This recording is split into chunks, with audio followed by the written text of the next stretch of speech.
Mozambique post-election, uncertainty continues. Now, U.S. intelligence officers have been in South Africa this past week to discuss the situation in Mozambique. Increasing political tension and a looming civil uprising have put Mozambique on a knife's edge as the country awaits the findings of an investigation into the October elections. But for more on this story, we speak now to South Africa's SABC's News International editor, Sophie Mokoena. Sophie, good morning. Now, of course, people spotting U.S. military aircraft and talking about that. And this, of course, relates to what's happening in neighboring Mozambique. So what are the latest developments post the elections and the uprisings that we've seen?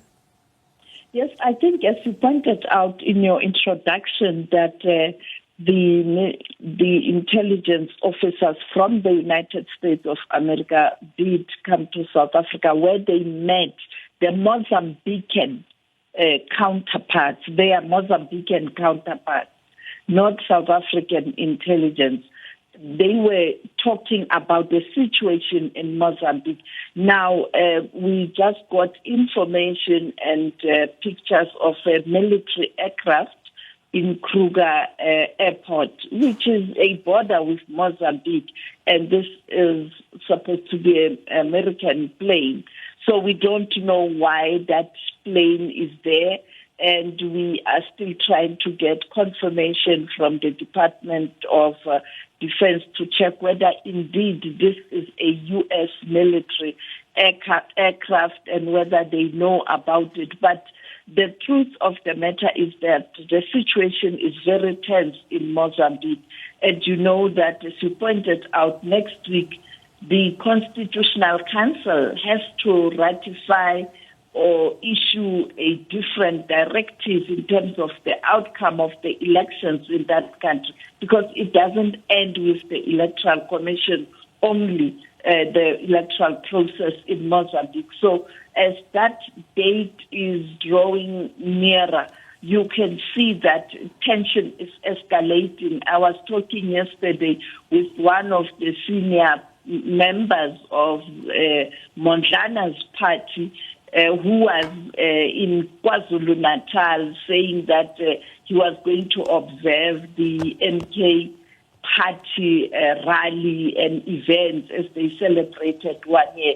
As you saw, that there were international guests, including ZAPU, some guests from the DRC, saying that they are watching the situation, and their leader, who is in exile in Europe, in Sweden particularly, he will issue a statement and directive. So that tension is escalating ahead of that announcement by the Constitutional Council.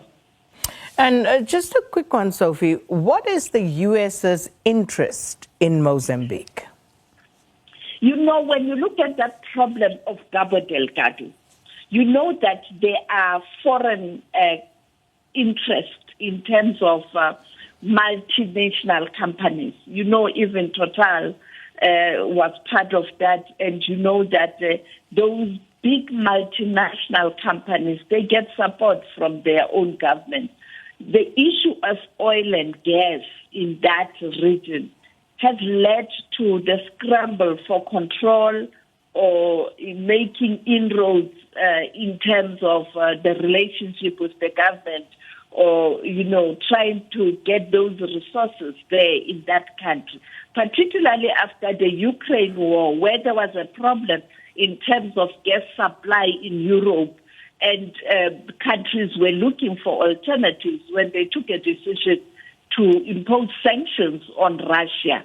And we started seeing countries such as America, your Portugal, your United Kingdom, France, having interest because of that gas pipeline, including South Africa. As you know, that during Begin's era, that Maputo corridor, the intention was to transport gas from Maputo via Mpumalanga up to KZN. And therefore there's a scramble for that resource, the gas availability in the Cabo Delgado. On the other hand, you have now the insurgents that are destabilizing that region. So they were there technically with technical expertise to assist the Mozambique government, different countries, including the SADC. You'd recall they did deploy troops, and Rwanda also deployed troops. In fact, the Rwandan contingent is still there in Cabo Delgado.